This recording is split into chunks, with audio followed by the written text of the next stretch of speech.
primera, que en vista de la situación epidemiológica y los casos y contagios que estamos observando también en la ciudad de Barbastro,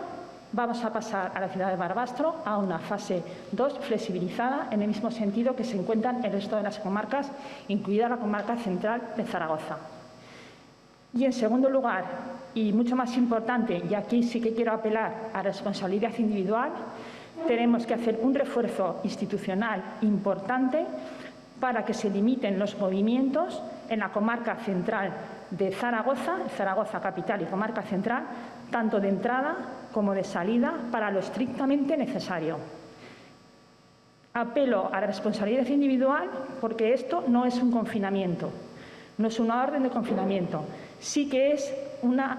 llamada a la responsabilidad individual de cada uno de nosotros